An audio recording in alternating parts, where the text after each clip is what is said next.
welcome back to Wylad FM's Point of View. I'm Wylad FM and today we're going to be looking at the Premier League team of the season. So last night Sky pundits Gary Neville and Jamie Carragher picked their team of the seasons. A little bit controversial in some of them. Gary Neville going for, I think it was 9 players from Manchester. And Carragher made a few different changes to it. But today we're going to put our starting 11 forward. So, they used a 4-3-3 system, so I think all we can do is match up to that system and we'll decide what players we think should be in as opposed to the players that they've picked. So we'll start off with the goalkeeper. So Neville picked Mendy at Chelsea as his goalkeeper. He's done really well this season, he's kept a number of clean sheets. Certainly shored up the goal for Chelsea as opposed to having Kepa in there. But I don't think Mendy's the right man for the job in this situation. He's had a very good back line put in front of him since Tuchel's took over. I think there's a more deserving goalkeeper, and I think that goalkeeper is Martinez, the goalkeeper that Carragher actually chose. So 1-0 to Carragher in that section. He's already helped Aston Villa to 14 clean sheets this season. And he is looking at a very much a snip at just £15 million for Villa in the summer just gone. I really think Arsenal will be kicking themselves about letting him go. I think a clear and deserved space is there for Martinez when it comes down to the goalkeeping role. So that moves us on to right back. Who should we put in at right back? Well, Neville went in with Manchester City's Kyle Walker. And Carragher went in with West Ham's Kufal. I'm not going to go for either of them, so we're going completely against the grain here. I think there's a man that's been standing that much higher than both of them this year. And he's been a bit overlooked, maybe because he's at United and they didn't want to go put in another United player in there. But I really think he's done well. And that's Wan-Bissaka.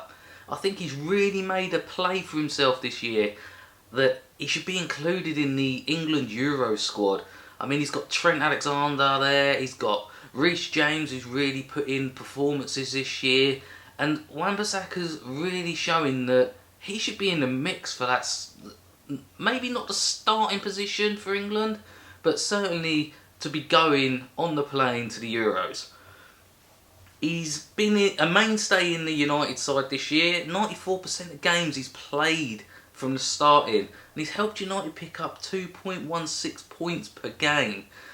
You can't really moan at that. United were not expected to be where they are, and I think Wan-Bissaka's defensive work at right back, although yes his offensive work could be better, and it is getting better, but I don't think there's a better defender at right back in the world at the moment.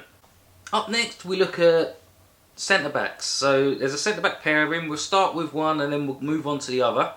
The first defender that was chosen, both Neville and Carragher picked, was Ruben Diaz. And I'm going to agree with him there. Ruben Diaz needs a spot in our starting 11. He has been fantastic for City this year. I can't state how brilliant he's been at shoring up the Manchester City defence. Last year, City lost the title to Liverpool because of that defence, in my opinion. They had the attack to match Liverpool, they just didn't have the defence. Liverpool obviously with Van Dijk in there, Gomez was fit as well. They've lost a lot this year and it's really hurt Liverpool, and I think that's what hurt City last year. Diaz coming in the summer has completely just made it solid at the back for City. He's got a brilliant passing percentage in the Premier League as well, at 93% pass rate. You wouldn't expect anything different from a player playing under Pep, but he has just really made the difference at City. So his partner at centre-back. Now, I've gone really left field on this partnership at centre-back. Neville went with Maguire, another United player. Carragher went with Ruben Diaz's partner at City in John Stones. I'm going to actually go with Azpilicueta at Chelsea. Now, yes, he plays centre-back as part of a back three as opposed to a traditional two in the centre, but he's done so much this year at centre-back, and especially since Tuchel's come in, and he started playing in that three. He hasn't really missed a game under Tuchel, and he's been the one consistent that has kept all these clean sheets under Tuchel. He's got to be doing something right, and you don't see him with a less than 7 performance. He's one of those consistent performers. He's never a 10, he's never a 6, he's always 7 or 8, 7 or 8. And I think for that reason, he gets in there alongside Ruben Diaz.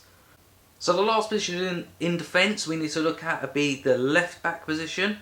Now, unlike the right side where there's loads of players you can choose from, left back is quite limited to who's doing brilliant in that position. I mean, you've got Shaw, you've got Chilwell at Chelsea, Alonso at Chelsea's been coming into his own again, but I don't think he's played enough games to really warrant being put in there. James Justin up at Leicester has been doing really well. But I am going to agree with Neville and Carragher here. Both said Luke Shaw should be there, and I agree. He has done fantastic this year. He's really revitalised his career this season. He didn't have a good time of it under Mourinho. Solskjaer seems to have found that spark that Manchester United bought Shaw in for, and he has been fantastic. He's just shades it over Chilwell on not so much on performance, but on consistency. So consistency gets him in that position. So up first in central midfield, we got a midfield three to fill. Kevin De Bruyne. Both Neville and Carragher picked De Bruyne, and I can't disagree with them. He has been, again, fantastic. He is a world-class player. Every time he plays, he puts in a performance that seems like it was better than the last one he played. I just don't know how he does it. He finds space on the pitch, he always picks the right pass out, and when he doesn't play, City are not as creative. It's as simple as that. De Bruyne makes a side every single time. End of. So the next player to play in the centre of midfield, Neville and Carragher had a disagreement about this. Neville wanted to go for Gundogan at Manchester City. Obviously he's done wonders in that position. He scored a lot of goals this season and some crucial goals as well. Carragher went for Kante. Again, being a Chelsea fan, I think Kante's had too many injuries this season to warrant being in there. And I think Carragher's gone more off of Kante's recent form than throughout the whole season. There is a player at Chelsea though that has played fantastic throughout the whole of this season, and that's Mason Mount, and that is the player that I am going to be giving the position to. Personally, can't believe he was left out of the lineup anyway from both sides. So Mount's in there. He's been fundamental to everything Chelsea's done this season. When he's not on the pitch, Chelsea just don't look the same team. They don't look as creative. They look toothless in front of goal. He just does everything. He finds the right space. He finds the right pass. His finishing, which was always a little bit of a letdown of his, it's getting better and better every time he plays. Tuchel is really bringing out the best in Mason Mount now, and if he isn't one of the first names on the team sheet for Southgate in the summer, Southgate's doing his job all wrong. So we move on to the third and final central midfielder. Both Neville and Carragher went with Bruno Fernandes of Manchester United, and once again, much like De Bruyne, I can't disagree. Bruno Fernandes is in there. The pros have got it right on this again. He is just a monster. He does everything. The amount of goals he has scored, 17 goals in the league this season for Manchester United. The assists, he's so creative as well. When he's on the pitch, the opposition need 2 players marking him. There's nothing else to be said about it. When he joined United, he completely changed the United team. They don't look the same when he's not on the pitch. They look fragile when he's not there. When he's on the pitch, they've got an arrogance about them. They're like the Manchester United of old. He scores, he assists, what more's there to say? There's your 3 in midfield. So we get to the front 3. We'll start on the right Then we'll go to the left and look at the striker at the end. So on the right of the attack, I am going to agree with what both Neville and Carragher have said. Phil Foden. He has been a delight this season. And we've been watching him grow and grow and grow this season. And to be honest with you, it was a tough call. Salah's got a reason for having his name thrown into the hat. Son has got a reason for his name to be there. Rashford as well. Could have been any of them. But Foden, for me, has just been that much better. And City needed Foden to step up for when Silva left. And he has done just that. At first, personally, I weren't the greatest fan of him.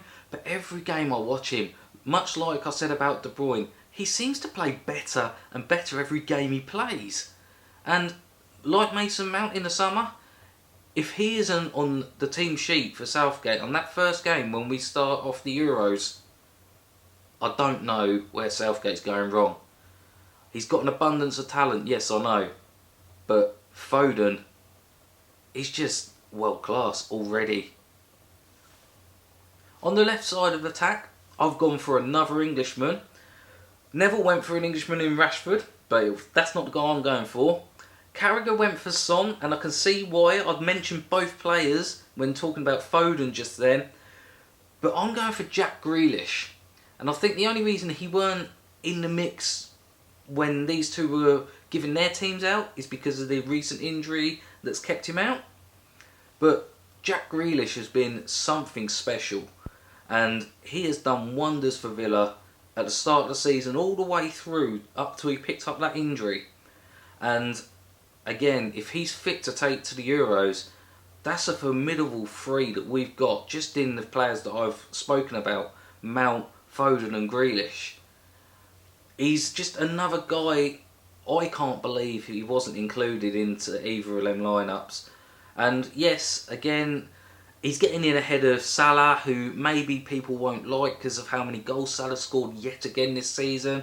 Son's contributed a lot, but I think Son's stats are a little bit exaggerated because he seemed to pick a lot of them up in some of the big wins that Tottenham had. And then he's just gone a bit quiet again, and now he's starting to raise his game again. So that's the reason why Grealish gets in ahead of them. And I think the other reason is how important he is to Aston Villa. Without Grealish at Aston Villa, I think Aston Villa would be struggling.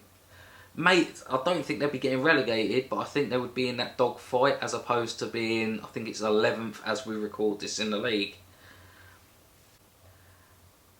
So we move on to the striker, and like Neville and Carragher, my pick is Harry Kane. It seems like it's a too easy go-to that you pick Harry Kane, but when you look at his returns this season, he's got 21 goals, 13 assists, and that was all under Mourinho, who Mourinho's philosophy is defend first, we'll attack later, and Kane has still contributed to 34 goals doing that. He's really found himself this year, not just the sole striker, but the prime creator. He's doing everything. I mean, you could have been looking at players like Calvert-Lewin, Bamford, Vardy, but at the end of the day, it's no contest. Kane, I don't care what people say, he is world class. Yes, he hasn't got the trophies to support that accusation, but if he bites the bullet this summer and moves to that big club, he'll be picking up trophies all day long. Tottenham are just not going to get him them trophies. Kane, if you're watching, you've got to listen. Pick a team and go there. Not just as a Chelsea supporter, but yes, come to Chelsea, go to United, go to City, go abroad to Barca or Real Madrid. Pick a big team and go there and go get your trophies, boy, because you deserve them. So you've got my team there.